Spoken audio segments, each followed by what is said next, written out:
네, 안녕하세요. 인사드리겠습니다. 지난번에 1차 고교 선택 설명회가 있었는데, 네, 저는 똑같은 PPT로는 설명이 안 합니다. 네, 재활용 안 하기 때문에 오늘 좀 다르게 접근을 할 거고요.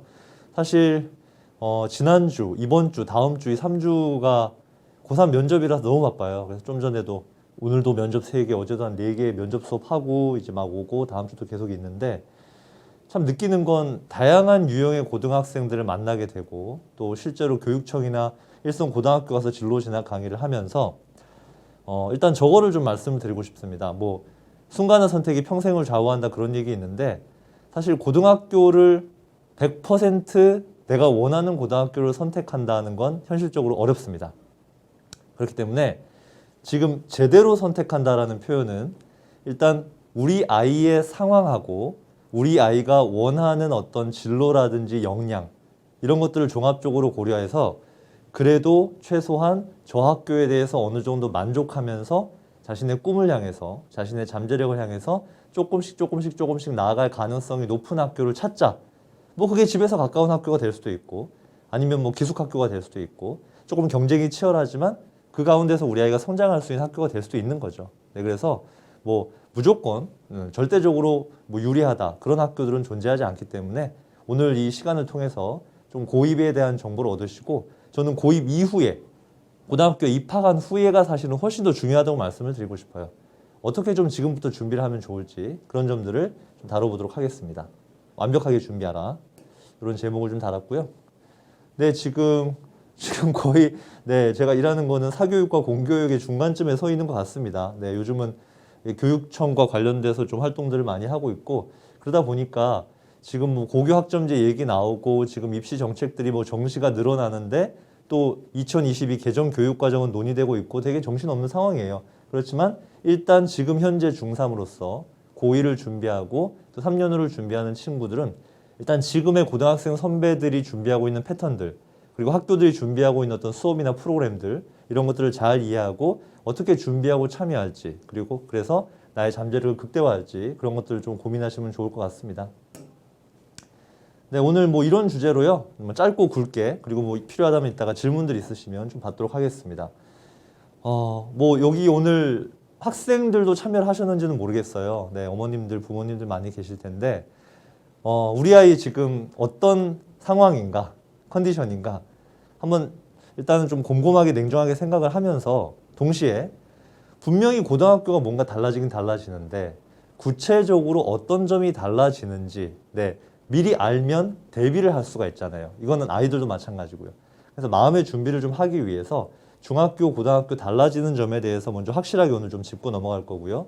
물론 위에 뭐 언니, 오빠, 또 형이나 누나가 있었을 수도 있는데 사실 뭐 학교생활 기록부 기재 요령이라든지 입시 전형이라든지 이게 뭐 매년 아니면 뭐 2년에 한 번씩 이렇게 막 바뀌잖아요. 큰 틀에서도 바뀌잖아요. 그래서 이런 정보들을 좀 많이 활용하셨으면 좋겠습니다. 그 다음에 두 번째는 학교 생활 기록부가 우리 중학생들도 당연히 있죠. 초등학교 때부터 있잖아요. 그런데 대학 입시라는 그런 어떤 하나의 큰 관문을 통과하는데 가장 중요한 이 서류가 학교 생활 기록부고, 그리고 그 안에서 가장 중요한 부분이 세부 능력 특기 사항이라는 부분이다. 물론 학생부 종합전형 얘기만 하는 거 아니냐, 뭐 정시로도 우리 애가 갈 수도 있고 교과로도 갈 수 있지 않느냐. 예, 맞습니다. 그런데 학생부 교과전형, 학교장 추천전형이라고 불리는, 즉 성적 위주로 보는 전형조차 올해부터 그리고 내년부터 성적만 보는 게 아니라 이런 세부 능력 특기 사항의 어떤 학습 의지나 태도 같은 것도 정성적으로 평가하겠다고 지금 대학들이, 상위권 대학들이 속속 발표하고 있는 상황이기 때문에 이제는 무조건 문제풀이만 잘한다고 해서 자동으로 좋은 결과를 얻는다. 요거는 조금 잘못된 생각이라고 생각하시면 되겠습니다. 자, 이런 학생부와 세특을 내년 3월부터 어떻게 차근차근 제대로 경쟁력 있게 만들어 갈 수 있는지 오늘 좀 고민을 해보도록 하고요. 또 뭐 양서고와 인창고에 대한 어떤 세부적인 내용들은 또 담당 교과 선생님이나 대표님들께서 잘 많은 것들을 설명해 주실 것이기 때문에 저는 이 개별 학교로서의 접근보다 어떻게 보면 경쟁이 치열하지만 뭔가 거기서 다양한 프로그램들, 또 선의의 경쟁을 할 수 있는 학교 유형, 또 다소 경쟁이 낮지만 거기서 확실하게 내가 주도하고 선도할 수 있는 모습을 보여줘야 원하는 꿈을 얻을 수 있는 어떤 일반고 유형 또는 뭐 과학 중점 학교 유형, 이렇게 좀 대표적인 학교들 그런 것들을 좀 양분화시켜서 오늘 설명을 드리는 시간을 갖도록 하겠습니다. 먼저 중학교는요. 중학교의 특징을 뭐 저 나름대로 이렇게 정리를 해봤어요. 첫 번째, 수동적이다 중학교는. 그러니까 뭐냐면 시간표가 다 짜져 있어요. 반별로, 학교별로, 학년별로. 그리고 거기 맞춰서 그냥 수업 시간 지켜서 들어가면 되고 교과서 준비하면 되고 시험 기간에 준비하면 되는 거죠. 담임 선생님이 뭐 해라, 뭐 준비해라 하면은 그냥 그대로 따라가면 됩니다. 네, 굳이 뭐 본인이 나서서 하지 않아도 다 세팅이 되어 있어요. 두 번째, 성적이 절대평가입니다. 다시 말하면 모두가 행복할 수도 있어요. 시험이 되게 쉽게 나와서 다 같이 90점 나오면 해피해요.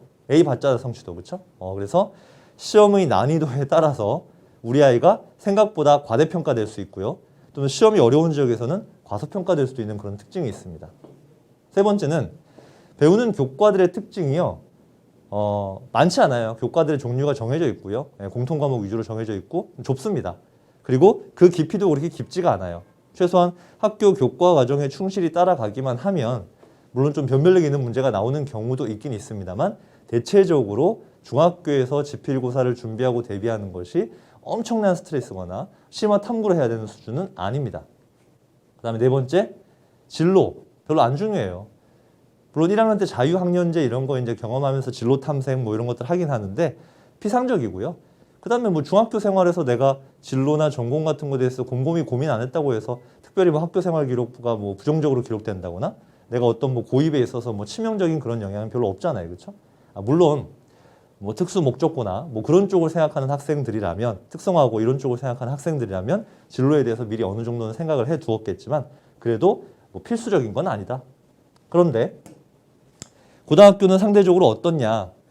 일단 주도적인 학생들이 유리합니다. 왜냐? 물론 1학년 때는 공통과목 위주로 세팅이 되어 있긴 하는데 그 과목들 하나하나에서도 우리가 아까 제가 처음에 타이틀에서 말씀드렸던 세부 능력 특기사항, 즉 수업에서 또는 학교 생활에서 동아리 활동에서 뭐 최근에는 코로나 때문에 뭐 외부 봉사활동 같은 게 좀 단절되긴 했지만 어쨌든 다양한 교내의 프로그램을 신청할 수 있고 선택할 수 있고 참여할 수 있는 그런 주도적인 역량을 가진 친구들이 훨씬 유리하게 움직일 수 있고 이거는 2학년, 3학년 갈수록 더 심화됩니다. 이런 상황이. 그리고 나중에 고교 학점제가 지금 부분 계속 이제 연구학교, 선도학교들에서 고교 학점제 형태로 뭔가 진로 선택 과목이나 뭐 온라인 수강이나 공동교육 과정을 선택할 수 있게 되는데 거기서 그냥 아무것도 모르고 멍하게 저런 거 왜 해야 돼? 뭐 하지? 옆에 친구 하는 거 보고 똑같이 하는 친구들, 수동적인 친구들이죠. 그런 친구들은 고교 생활에서 만족을 못 느끼고 나중에 학교 생활 기록부에 그게 기록돼봤자 뭐 대학 평가에서 유리하게 작용할 수가 없는 거죠. 그래서 주도적인 태도를 원한다, 고등학교는. 두 번째, 상대평가. 요거는 이제 정확히 말씀드리면 1등급부터 9등급까지 그러니까 쉽게 얘기하면 시험이 어려우면 70점을 맞고도 1등급을 받을 수가 있어요. 예, 그래서 모두가 행복해질 수가 없습니다. 고등학교에서는. 그래서 이렇게 상대평가로 자신의 위치가 정해지고 성적별, 과목별, 교과별 대신에 아까 말씀드린 진로 선택 과목은 성취평가제 그러니까 지금 저 중학교 때처럼 A, B, C 이렇게 나눠서 그런 내신 부담을 좀 줄여주는 대신에 우리 아이들이 그런 과목에서는 좀 깊이 있는 탐구와 노력을 할 것을 주문하는 그런 과목들은 기다리고 있습니다. 그래서 세 번째로 제가 차이점 말씀드리고 싶은 게 고등학교는 공부해야 될 과목도 많고 선택할 수 있는 과목도 중학교랑은 비교가 안 됩니다. 엄청나게 넓고 그리고 그 과목을 선택했다면 깊이 있게 파야 됩니다. 지필고사도 깊이 있게 대비를 해서 적당히 유형 문제 풀고 적당히 공식으로 푸는 문제들로만 만족해서는 안 됩니다. 적당히 영어 지문 외워갖고 중학교 때처럼 A 받을 수 있는 구조가 아니라는 거죠. 그래서 넓고 깊게 공부해야 되는 게 고등학생의 특징이다. 그렇기 때문에 적어도 이런 상황에 대비하려면 이번 겨울방학이 가장 큰 전환점이 된다는 거 정말 중요한 시기죠. 지난 15년, 14년간의 그런 겨울과는 완전히 다른 의미로 인생에 영향을 미칠 수 있다는 점을 꼭 강조드리고 싶습니다. 그리고 진로가 정말 중요하게 작용을 할 수밖에 없어요. 뒤에서 좀 말씀을 드릴게요. 이거는 학생부 종합전형 전공적 합성 그런 의미를 떠나서요. 진로에 대한 어느 정도 개념이 되는 친구들이 학교 생활을 되게 자연스럽게 로드맵이 짜이면서 편하게 갈 수 있고 이건 나중에 교과 전형이나 정시 전형으로 대학을 최종적으로 간다고 하더라도 고등학교 생활이라는 측면에서 볼 때 너무너무 중요하게 작용하기 때문에 이건 역시 지금부터 고등학교 입학 전까지, 늦어도 고등학교 1학년 1학기까지는 어느 정도 이렇게 아웃라인을 잡고 좀 진로나 전공이나 계열에 대해서 좀 폭넓은 그런 탐색이나 고민이 필요하다. 요게 중학교와 다른 점입니다. 자, 보시겠어요? 왼쪽은 중학교 때 듣는 과목입니다. 이게 다예요. 물론 1학년 사회, 2학년 사회, 3학년 사회 그렇게 나뉠 뿐이지만 네, 우리가 그래서 교과라고 하죠. 교과. 그러니까 어머니들 국어, 영어, 수학, 과학, 사회는 교과라고 합니다. 정확히 얘기하면 과목이 아니고 교과라고 부르시는 게 정확해요. 교과인데 자, 고등학교 올라가면 교과라고 하고 거기서 국어에서도 과목 유형, 세부 교과목. 그래서 고등학교 올라가면 교과 밑에 과목들이 깔립니다. 그리고 그게 1학년 때 선택을 해서 2학년 때 듣게 되고 2학년 때 선택해서 3학년 때 듣게 되고 이런 구조로 가는 거거든요. 자, 국어 보세요.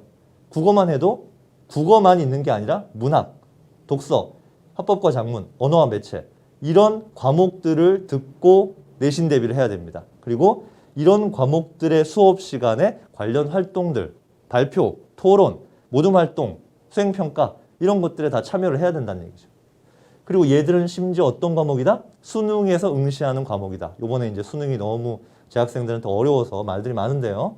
수학도 마찬가지입니다. 수학 1, 수학 2, 영어 1, 영어 2 이렇게 세부 교과로 나뉩니다. 근데 제가 아까 넓고 깊은 지식이라 그랬죠? 아직 시작도 안 했습니다. 고등학교 가서 배울 과목들, 선택할 수 있는 과목들. 통합, 사회, 통합과학 1학년 때 그냥 공통으로 배우는 겁니다. 특성화고도 다 배웁니다. 자, 이런 거 다 배워요. 정보 뭐지? 뭐 코딩이나 프로그래밍 배우는 거 그런 건가 보다. 제2외국어 배우겠죠? 아니요, 아직 안 나왔어요. 그냥 한문 배웁니다. 자, 그 다음에 이제 본격적으로 이제 2학년, 3학년 과목들이 나옵니다. 국수영에서 현대 문학 감상? 어디 교과목 같으세요? 국어의 하위 교과겠죠. 국어의 하위 과목이겠죠. 수학에서 확통, 영어에서 영어권 문학. 자, 여기 진로라고 적혀 있는 과목은 내신을 안 내고 A, B, C 셋 중에 하나의 평가를 받게 됩니다. 네, 진로라고 적힌 거는 그렇게 평가한다고 보시면 돼요. 그러면 진로라고 적힌 과목은 다 들어야 되냐? 그건 아니죠. 학교마다 조금씩 다르긴 하지만 저런 과목 중에 3개를 골라라, 4개를 골라라 이렇게 이제 교육과정 선택의 방법은 조금씩 다른데 예를 들어서 자, 우리 학생이 뭔가 IT 쪽, 인공지능 쪽 또는 수리 통계 쪽에 전공을 하고 싶다 또는 금융 쪽에 관심이 많다라고 하면 그런 친구들은 당연히 확률과 통계라는 과목이나 그다음 밑에 보시면 경제수학이라는 과목이나 또는 수학 과제 탐구라는 과목이나 또 좀 더 심화 있는 수학 문제를 풀어보겠다, 공부를 해보겠다 이런 의미에서 진로 선택을 할 수 있다는 거죠. 끝도 없습니다. 자, 세계사, 정치와 법 이런 것들은 수능 과목에 들어가는 부분이고 아까 이제 진로로 되어 있는 부분들은 수능 과목들은 아니에요. 기하를 제외하고는. 자, 그래서 이런 것들 네, 내신을 대비하고 수능에서도 선택할 수 있고 자신의 진로의 방향성의 색깔도 드러낼 수 있는 과목들이 고등학교 가면 이렇게 쫙 펼쳐집니다. 그러니까 이걸 언제 선택을 해야 돼요? 1학년 1학기, 그러니까 내년이죠. 내년 초에 이제 입학하면 정신없잖아요. 학교 생활에 익숙해져야 되니까. 정신없이 학교 생활하다가 곧 중간고사래. 범위가 발표돼.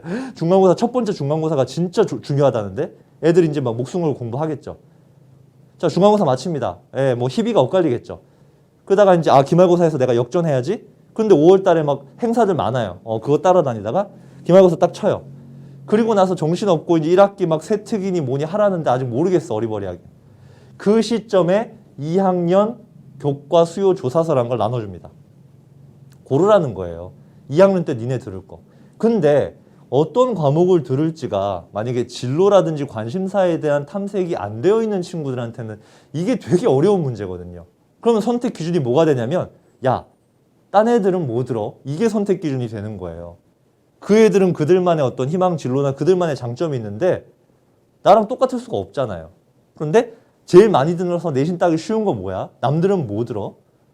뭐 그런 걸로 결정을 하게 되는 거죠. 준비가 안 돼 있으니까. 이과 친구들 3학년 때 듣는 과목입니다. 2과목. 아까 말씀드렸던 내신 안 낸다고. 그러나 이런 과목들에서 정말 심도 깊게 공부한 흔적들, 노력들이 학생부 종합 전형이나 교과 전형의 정성평가에서 대단히 중요하게 작용한다는 부분 다시 한번 말씀드리고 싶고요. 어떤 계열에 대한 희망을 갖고 있느냐에 따라서 이런 과목들이 상당히 경쟁력 있는 과목이 될 수 있습니다. 이를테면 혹시 한의대를 생각하는 친구가 있다면 한의대를 생각하는 친구는 여기서 아까 한문 보여드렸죠. 한문이라든지 중국어라든지 또는 철학이라든지 이런 과목들도 학종에서 되게 중요하게 평가를 해요. 그래서 그런 부분에 대한 준비가 되어 있으면 이런 세부 과목들을 선택하는 데 상당히 도움이 된다는 거죠. 아직 멀었습니다. 또 남았습니다. 융합과학 탐구, 과학과제 연구, 탐구 보고서 쓸 수 있어요. 얘들은 탐구 보고서 정식으로 쓸 수 있어요. 탐구 활동. 그리고 제가 뭐 면접 지금 하고 있다고 그러는데 면접에서 상위권 대학이 꼭 물어보는 게 뭔 줄 아십니까? 이런 탐구 관련 탐구 보고서 활동했던 거, 통계 분석했던 거 이런 거 꼭 물어봅니다. 이런 거 물어봐요. 성격의 장단점, 지원 동기, 요새 이런 거 잘 안 물어봅니다. 자기소개 이런 건 절대 안 물어봐요.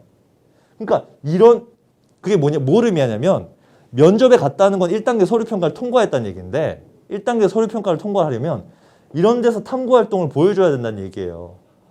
뭔가 건더기가 있어야 얘를 우리 대학에 뽑아서 좀 키워보겠구나 이런 생각을 한다는 건데 이런 과목들을 선택하지 않거나 이런 과목들에서 그냥 A, B, C에만 관심을 갖게 되면 나중에 사실은 좋은 평가를 받아서 면접까지 갈 기회를 얻기도 힘들어질 수 있다는 거죠. 자, 그 다음에 일반 과목에서 이제 상대평가로 들어간다고 말씀드렸는데 요거 정확히 한번 이해하고 들어가 보실게요. 1등급부터 9등급까지 균등하게 나뉘는 거 아닌 거는 뭐 대부분 아실 텐데 1등급은 과목별로요. 1등급은 상위 4%까지다. 물론 뭐 동점자가 많으면 조금 더 늘어날 수는 있지만 그러면 이거 대충 계산해 보실게요. 한 학년이 300명이 입학을 했어요. 내년에. 그러면 국어 과목에서 4%니까 12등. 뭐 수학, 영어도. 세상에 300명 중에 대입을 준비하는 300명 중에 어떤 과목에서 12등 안에 들어야 1등급을 받는데요. 와, 쉽지 않겠네요. 그럼 2등급은 할만한가? 2등급은 누적으로 11%까지입니다. 2등급만 7%니까 누적으로 11%예요.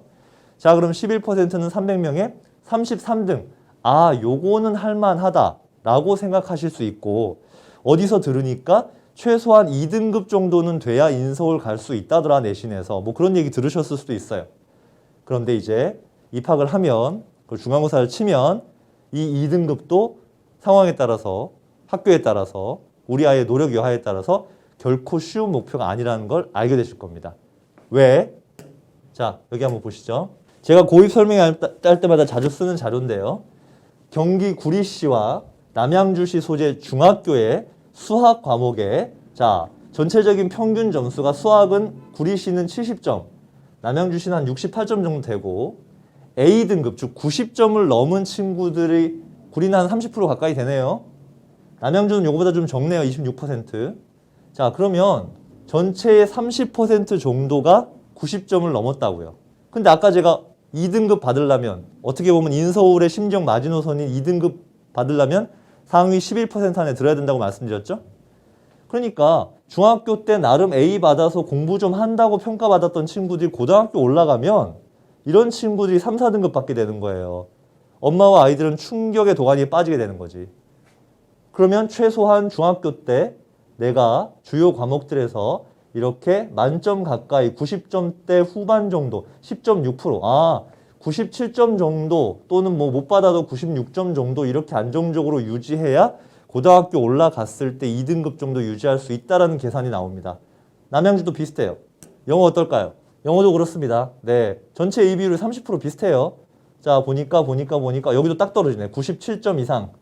자, 그 다음에 남양주시도 마찬가지예요.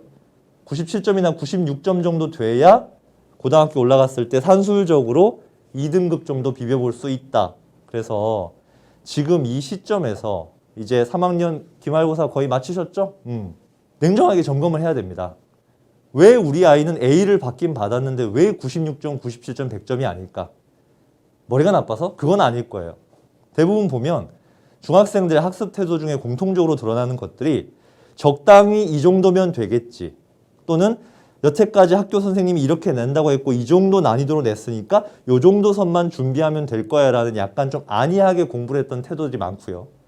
그 다음에 실전에 가서 꼭 감점을 당하거나 실수를 하거나 문제 제대로 안 읽어서 안 틀려도 되는 문제들 틀리거나 그런 부분들이 생각보다 누수가 많이 일어날 겁니다.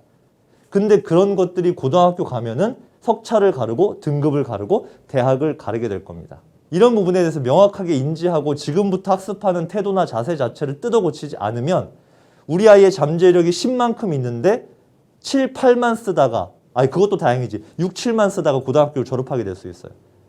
왜 우리 아이가 10만큼 쓸 수 있고 그거에 맞춰서 평가를 받아서 대학을 갈 수 있는데 왜 저평가돼야 되냐고요.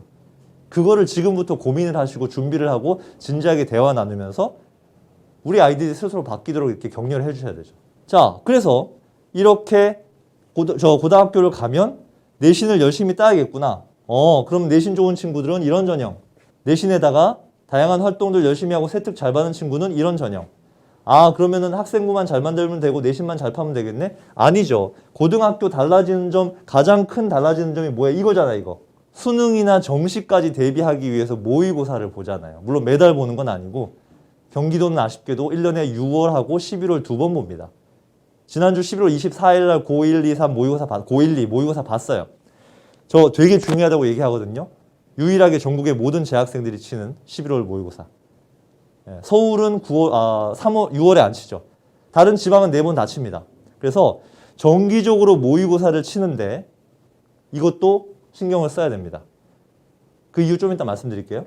자, 대학은 학생부 종합전형이나 학생부 교과전형의 정성평가에서 어떻게 학생을 평가하냐? 전체 교과 성취 수준을 보는데 자, 여기서 점수랑 등급만으로 평가하지 않는다. 자, 등급만으로라고 했기 때문에 평가한다는 얘기잖아요. 솔직히 중요해요. 네, 중요한데 이수 과목의 난이도 뭐예요? 평균 점수 본다는 얘기예요. 그 과목의 평균 점수. 원점수. 이 친구가 등급은 3등급인데 원점수가 95점이야. 보통 이렇게 원점수가 대단히 좋고 90점대 초중반인데 등급이 낮은 경우가 보통 특목고나 자사고 또는 비평준하고 경쟁이 치열한 고등학교의 패턴이라고 보시면 되겠습니다.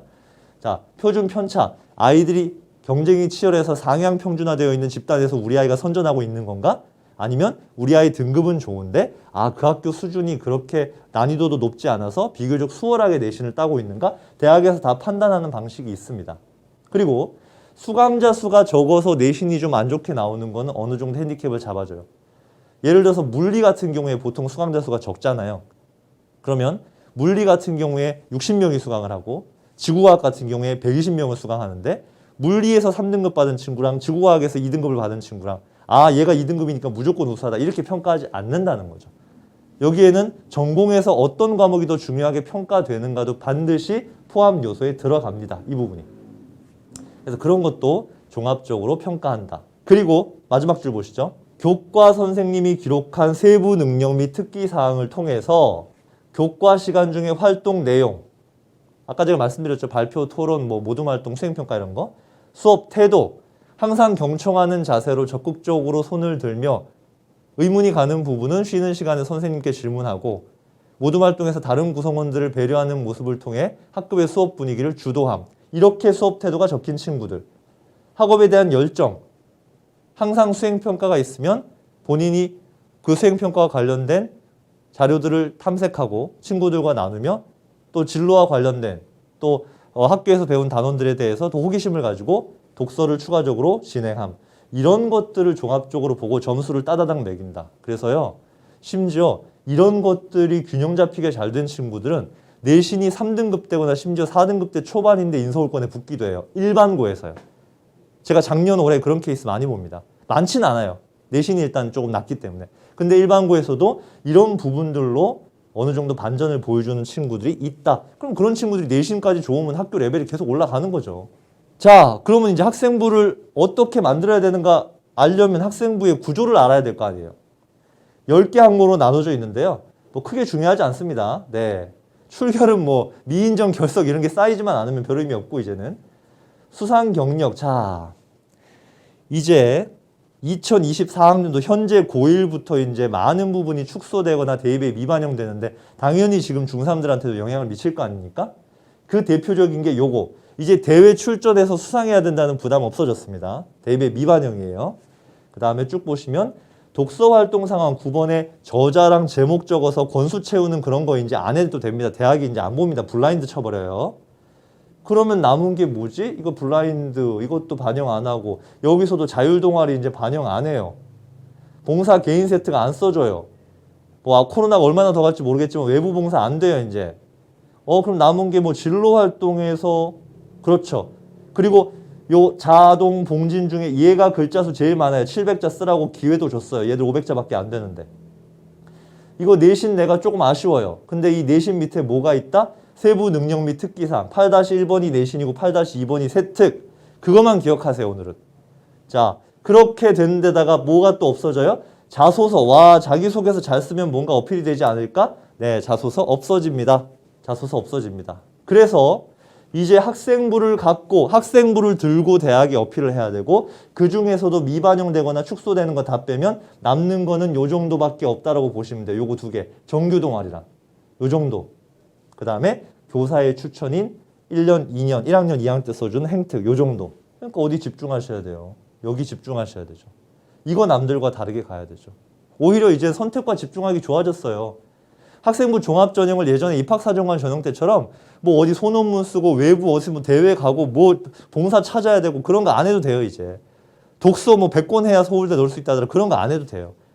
오히려 이제는 해야 될 방향이나 어떤 해야 될 것들이 뚜렷하고 압축돼 있기 때문에 제대로만 하면 돼요. 훨씬 부담은 줄어들었어요. 학업 역량에 더 집중할 수 있는 상황이 됐습니다. 배경이 됐어요. 자, 그러면 대학에서는 어떤 세특을 좋게 평가하느냐.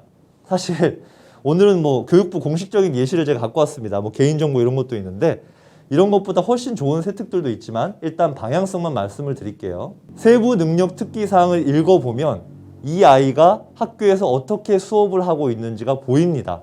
부모님들이 CCTV로 아이들 수업 태도 보실 수 없잖아요. 선생님들이 관찰을 하신 거 아니에요, 1년 동안.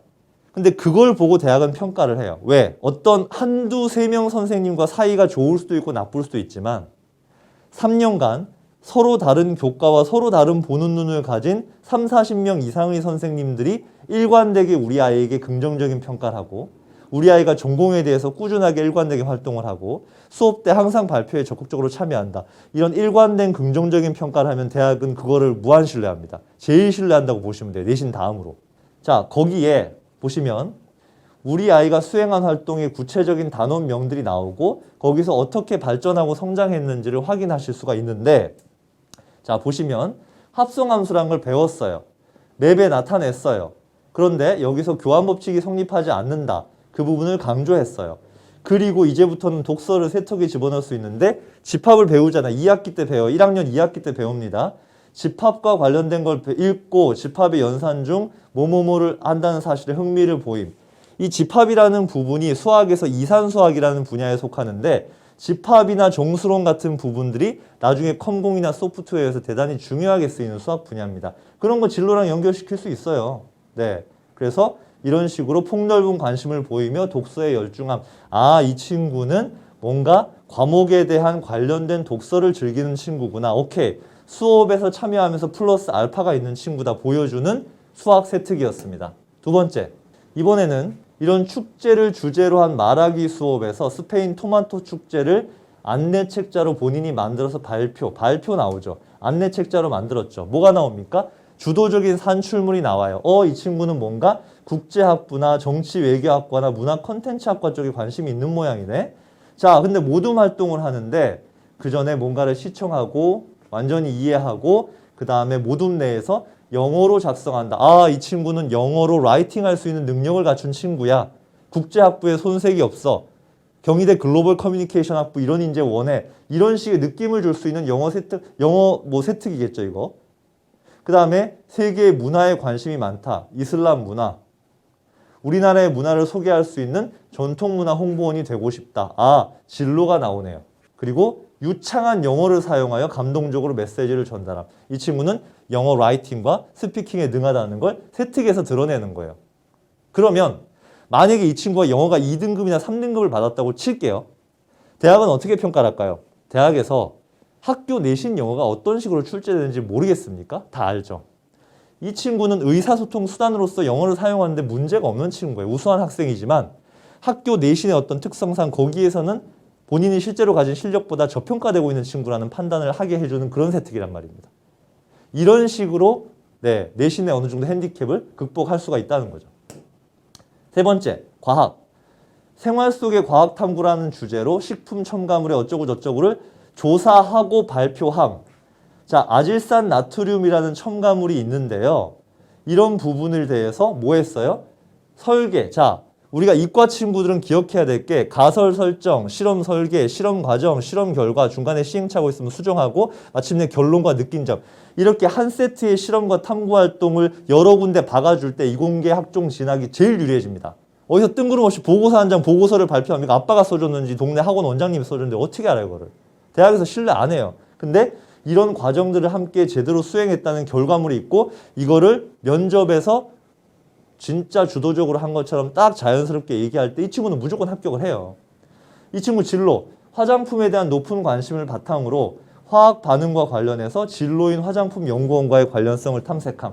그러면 제가 봤을 때 이 친구는 나중에 어떤 확장성이 가능하냐면 당연히 건국대 화장품공학과나 경희대 유전생명공학과의 화장품 트랙 같은 걸 노릴 수가 있는데 자, 식품 첨가물에 관한 관련도 있기 때문에 건국대 식품공학과도 노려볼 수가 있어요. 과학 과목 세 특입니다. 수업과 관련됐지만 진로의 확장성을 이렇게 드러낼 수가 있다고요. 이런 고민들을 이거 한 학기나 1년치 세 특이잖아요. 당장 다음 주까지 만들어가가 아니거든요. 한 학기나 1년 동안 이런 세 특도 못 만들 것 같으면 학종으로는 좋은 대학을 못 가죠. 힘든 게 아닙니다, 이거는. 자, 그래서 지금까지 조금 우리가 고등학교 유형하고 상관없이 지금 우리가 중요하게 바라보아야 할, 변화해야 될 부분들 말씀드렸고요. 정말 학생부에서 세부 능력 특기사항 그리고 교과목들이 많이 늘어났기 때문에 거기서 선택과 집중을 하면서 우리가 고등학교에 변화된 어떤 그런 양상들을 제대로 대비하고 따라갈 준비, 마음의 준비가 아니라 이제 실천해야죠. 그런 준비를 할 시점이다. 조금만 더 늦어지면 이제 다음 며칠 안 남았죠. 12월 며칠 안 남았죠. 제가 오늘 정말 강조하고 싶은 거는 겨울방학 되면 시작하지라고 생각하는 친구 치고 고등학교 가서 잘하는 친구 없습니다. 못 봤습니다. 오늘부터 하세요. 내일부터 하세요. 12월부터 겨울방학부터 하지 마시고 지금 시작하는 친구들이 남들보다 무조건 며칠이라도 앞서가잖아요. 자, 고등학교 얘기 몇 개 하고 가겠습니다. 그래서 아까 제가 이제 대학교에서 어떻게 평가한다고 말씀드렸어요? 원점수만 보는 게 아니라 평균도 보고 표준 편차도 보고 성취도 이런 거 다 본다고 했잖아요. 그렇죠? 그러면 양소고라는 학교는 어머님들이 아시기에 거기 농어촌 자율학교인데 전국에서 우수한 친구들이 모였고 입결도 장난 아니야. 그렇게 알고 계시죠? 네. 그게 이런 지표에 드러나요. 평균은 높은 편이고 시험 난이도는 쉬울까요? 아니죠. 시험 난이도에 비해서 평균이 높단 말씀입니다. 거기에다가 이 편차, 이게 지금 아주 뭐 특목 자사고 정도까지는 아닌 게 양서고에도 스펙트럼이 좀 넓다 보니까 좀 평균을 희석하는 친구들이 좀 섞여 있어요. 밑에서 이렇게 희석하는 친구들이 있지만 어쨌든 이 정도 표준 편차를 가지고 있으면 한 15 내외의 표준 편차를 가지고 있으면 주로 우수한 학생들이 상향 평준화되어 있어서 나름 치열하게 경쟁을 하고 있다. 그리고 A, B, C 비율을 보시면 적죠. 국영수 위주로 일단 보세요. 1학년 거기 때문에. 그 다음에 이 중간층이 대단히 두터운 걸 보시면 알 수 있습니다. 여기서 이렇게 살아남으면 여기서도 1, 2등급 받을 수 있어요. 양서에서도. 여기 살아남으면. 근데 요거 넘는 게 쉽지가 않지. 빡세죠. 근데 어정쩡하게 여기서 그냥 우왕좌왕 하면은 3등급도 됐다가 4등급도 됐다가 한 번씩 5등급 됐다. 이런 상황이 벌어진다고요. 뭐 이런 친구들은 조금 제외하고. 자, 그럼 양서고에 내가 진학을 하면, 내년에 진학을 하면 어떤 과목들을 선택할 수 있느냐? 다 이건 공통적으로 듣는 건데 제가 여기서 좀 강조드리고 싶은 거는 문학이라는 과목을 2학년 1학기 때 듣고요. 그렇죠? 독서가 안 보이네요. 네, 그 다음에 수학 뭐 이런 것들 공통 과목 다 듣는 거죠. 내신 내는 과목들입니다. 자, 이거 선택할 수 있게 해서 문과, 확통, 이과, 미적분 이런 식으로 나와 있고요. 자, 그 다음에 넘어가면 기하 같은 과목들 언제 하죠? 3학년 1학기 때. 공대나 이공계 갈 친구들한테 필수죠. 그 다음에 영어 과목들. 독서가 여기 있었네. 독서 언제 하지? 얘들 3학년 1학기 때 6단위 몰아치기 합니다. 독서는 수능에서 중요한 과목이고 비문학 지문을 책임지는 과목이죠. 그래서 사실은 요게 3학년 1학기 때 6단이라는 건 상당히 좀 시기적으로나 단위수로 볼 때 약간 부담스러운데 뭐 이렇게 설정이 되어 있습니다. 그 다음에 선택할 수 있는 탐구 교과나 진로 선택 과목에 주목을 하셔야 돼요. 지금 우리 아이가 생각하고 있는 진로에서 조금 플러스가 될 수 있을 만한 업그레이드 할 만한 그런 과목들이 있을까? 네, 경제 과목 들어있고요. 당연히 이런 것들이 있고 투 과목 당연히 다 있고요. 네. 국제경제라는 과목들은 흔한 과목은 아닙니다. 네, 흔한 과목은 아니에요. 뭐 이런 과목들도 요즘 웬만한 일반고에 다 있죠. 융합과학 탐구는 흔한 과목은 아니네요. 자, 그래서 일단은 지금 양서고에 개설되어 있는 과목들에서 제가 봤을 때 일반고 대비 와 진짜 이런 과목까지 개설되어 있나 그런 거는 별로 안 보입니다. 네. 그런데 양서고의 특징이나 강점은 이런 것들이에요. 전공 연구 역량 강화 프로그램. 예전부터 쭉 운영을 해왔고 이제 앞서가는 고등학교들은요. 아까 대회 수상 이제 대입에서 미반영 됐다 그랬잖아요. 그럼 그래 이제 뭐 대회 같은 거 이제 필요 없으니까 개최 안 한다가 아니라 대회라는 명칭을 안 쓰고 시상만 안 하면 대회 형태로 얼마든지 창체 프로그램, 축제, 축전으로 만들 수가 있는데 발빠르게 이미 움직이고 있어요. 좋은 학교들은. 네, 그래서 이런 프로그램들 창의력 예전 같으면 수학 경시대회였어. 보세요. 수학 문제풀이 세미나라고 이름을 바꾼 거예요. 이거 예전에 수학 경시대회였어요. 이런 게. 그러니까 이렇게 바꿔야만 자율활동에 기록을 할 수 있고 진로활동에 기록을 할 수 있거든. 그래서 학생부에 기록하게 하기 위한 이런 어떤 전략들을 쓰고 있다는 얘기죠. 이런 활동들을. 자, 양서고 입결 한번 보시죠. 작년 최신 입결입니다. 서울대 11명 보냈네요. 네. 그리고 수시 정시 비율 반반이다. 그러니까 지금 양서고는 정말 다 깐 겁니다. 뭘 깐 거냐면 수시와 정시 비율을 나눠서 다 보여준 학교, 이 과까지 보여준 학교가 많지가 않아요. 예. 근데 완전히 오픈을 했어요. 보시면 연세대는 전통적으로 일반고에서 가기, 지방에서 가기 정말 수시로 가기 힘든 학교죠. 정시로 17명이면은 이렇게 생각하시면 됩니다. 정말 양서고에 공부하는 친구들, 양서고는 인풋이 좋은 학교구나. 네, 물론 양서고의 프로그램이나 뭐 이런 것도 좋겠지만 정말 정시로 갔다는 건 개인 역량의 비중이 큰 거예요. 이런 친구들이 일반고 갔다고 뭐 연세대 갈 친구들이 뭐 저기 어디 뭐 명지대 가겠습니까? 그렇진 않거든요. 네. 그래서 일단 정시의 비중이 높은 학교는 그만큼 우수한 학생들이 많다라고 이렇게 판단하셔도 좋습니다. 그런데 고려대는 수시 비율이 훨씬 높네요, 선생님. 네. 고려대는 학생부 종합전형 논술이 없어요. 학생부 종합전형에 수능을 아주 잘 쳐서 수능 최저를 빡센 최저를 맞춰야만 붙을 수 있는 구조이기 때문에 이건 역시 정시 경쟁력이 있는 친구들이 다 붙은 겁니다.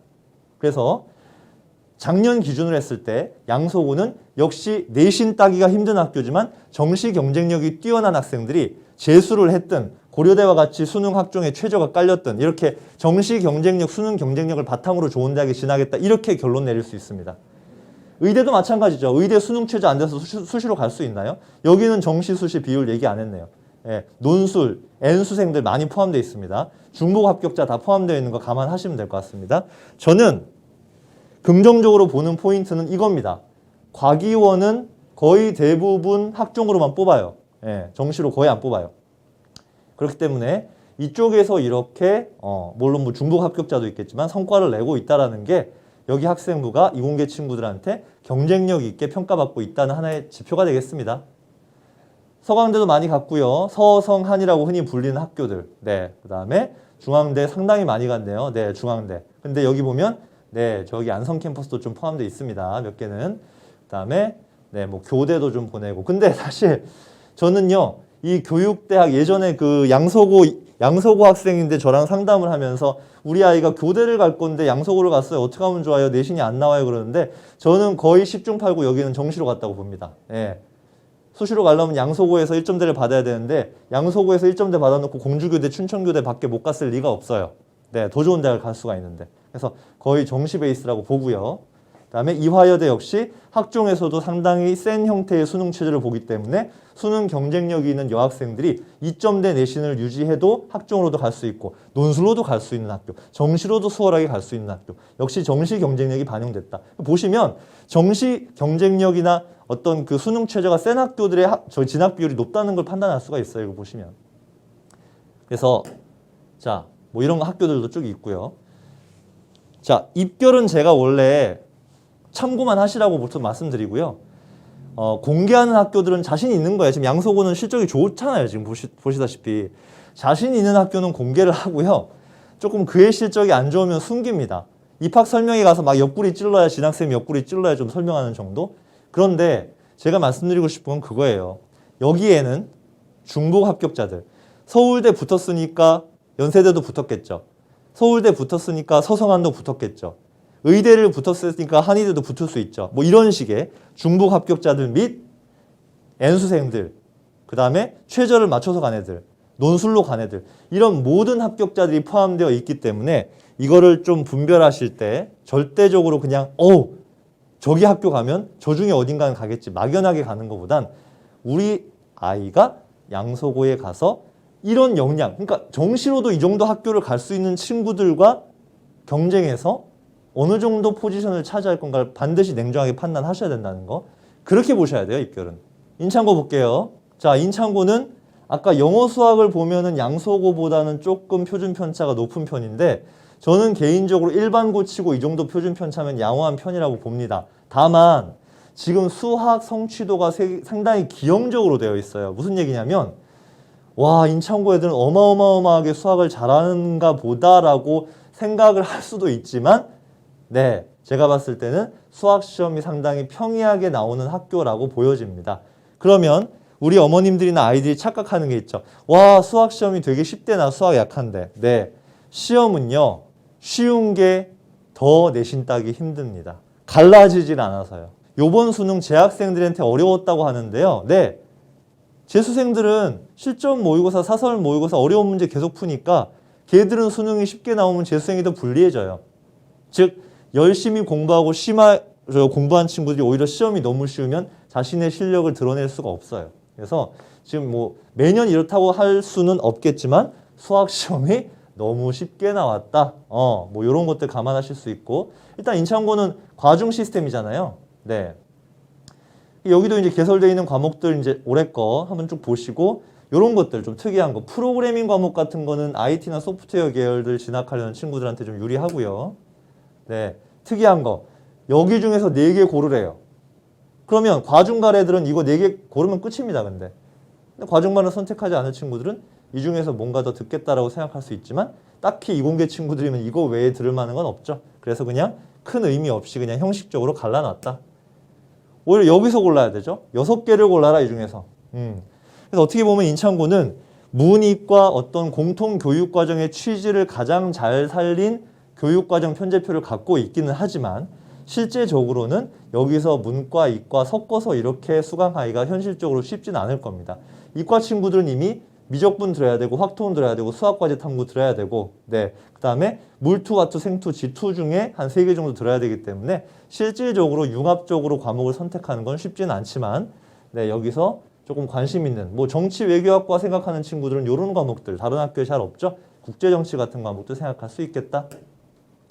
네, 또 저는 이거 과중이기 때문에 누릴 수 있는 특권이다. 요런 거 아까 제가 말씀드렸잖아요. 실험을 한 세트로 한 결과들을 대학은 되게 좋아한다, 학종에서. 그래서 요런 실험 과목들이 쫙 개설되어 있는 학교는 일반고에서 많지 않다. 경제 수학 같은 것도 많지 않다. 요거는 제가 인창고의 장점으로 봅니다. 네, 개설되어 있는 과목 중에. 다만 다 들을 수는 없고 2개만 선택할 수 있다. 자, 그래서 과중은 이런 이제 기준으로 해서 신청을 받고 이제 평가를 하는데요. 제가 여기서 좀 한 가지 또 말씀드리고 싶은 거는 과중이 무조건 입시에 유리하다, 학종이 유리하다. 자, 근데 그것도 물화생지 원에서 어느 정도 성취도를 낼 수 있는 친구들에 국한된 말이죠.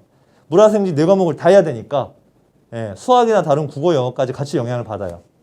그래서 전 이거는 뭐 과학기술원이라든지 뭐 공학 계열이라든지 그 다음에 물화생지 전반적으로 다 경쟁력이 있는 친구들이 아니라면 조금 이 부분에 대해서는 과중에 대해서 막연한 어떤 장밋빛 그런 희망이나 기대를 가지시는 거는 실제로 2학년 때부터 상당히 학업 부담을 많이 가져올 수 있다.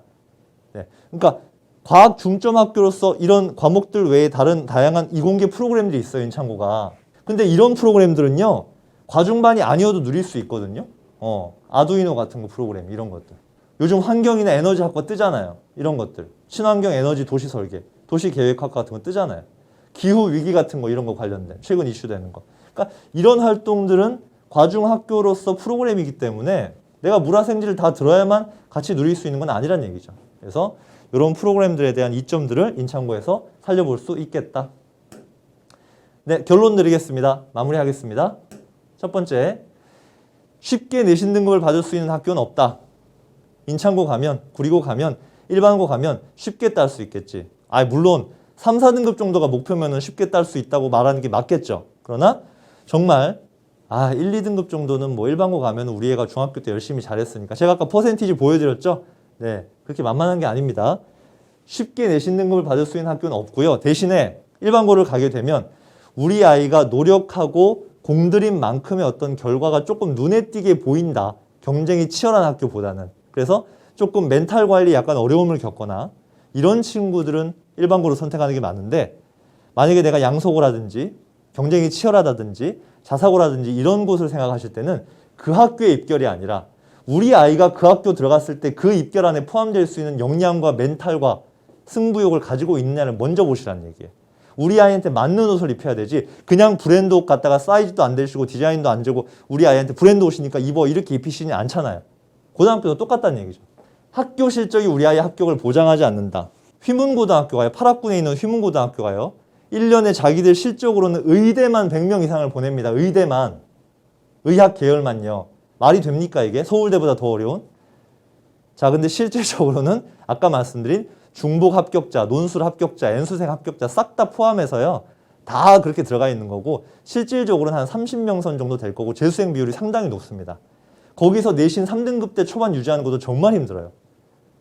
어떤 전형으로 어떻게 갔는지, 그리고 입학 실적이 좋을수록 와, 그 학교의 경쟁은 정말 치열하고 우수한 친구들이 많이 모여 있구나. 이거를 생각하셔야 돼요. 거꾸로 그걸 생각하셔야 됩니다. 어느 학교를 가도 1등급을 받을 수 있는 과목을 만들어라. 그러니까 자신의 전략 과목이나 전략 분야를 만들어 놓고 가야 돼요. 최소한 그것 때문에 우리 아이가 자존감을 유지하면서 그 학교에서 아, 그래도 제가 영어는 제가 장난 아니야. 와, 쟤 국어 발표 장난 아니야. 제가 딴 건 몰라도 수학은 진짜 킹왕짱이야. 수학 문제 모르는 거 쟤한테 다. 뭐 이런 거 있잖아요. 킬링 과목을 만들고 가면요, 그래도 버틸 수 있는 그게 됩니다. 경쟁이 심한 학교였어. 근데 그런데 가서 나중에 보면 3사, 3사, 3사 색깔도 없고 뭐 그렇다고 교과로도 못 가고 이런 상황이 나온다는 얘기죠. 그래서 전략 과목을 좀 만들어라. 이게 2개, 3개면 너무너무 좋겠죠. 그 다음, 대입제도의 변화에 잘 대응하는 학교를 찾아라. 뭐예요?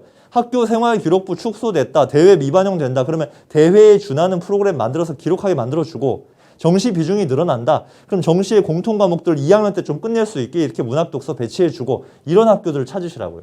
가능하면 고등학교 입학 전에 진로 방향을 설정을 해서 뭔가 가입하는 동아리, 그 다음에 1학년 1학기 마치고 어떤 진로 선택 과목 할 때 우왕좌왕 하지 말고 친구 따라가지 말고 나한테 맞는 거, 내가 잘할 수 있는 거, 내가 재밌게 할 수 있는 거, 그리고 나중에 좋은 평가를 받을 수 있는 거, 이런 거 좀 찾아갈 수 있도록 진로나 계열에 대한 방향을 좀 설정을 하고 고민을 하고 부모님과 같이 탐색해봐라. 그리고 이제 직업의 세계가 너무나 다양해지고 세분화됐기 때문에 그런 부분들에 대한 정보들도 조금 구해서 이런 고민의 시간을 가지면 또 3학년이 물론 성적이 좋게 나오는 게 일단 제일 순위이긴 한데 3학년의 고등학교 생활을 정말 조금 스트레스 덜 받으면서 본인이 즐거워하는 분야의 활동을 탐구활동하면서 그렇게 보낼 가능성이 높다. 이 5가지를 오늘 좀 강조드리고 싶습니다. 네, 수고하셨습니다. 저의 강의는 여기까지 마치도록 하겠습니다. 혹시 질문이 있으면 간단히 받고 나서 없으시면 대표님 저기로 강의로 넘어가도록 하겠습니다.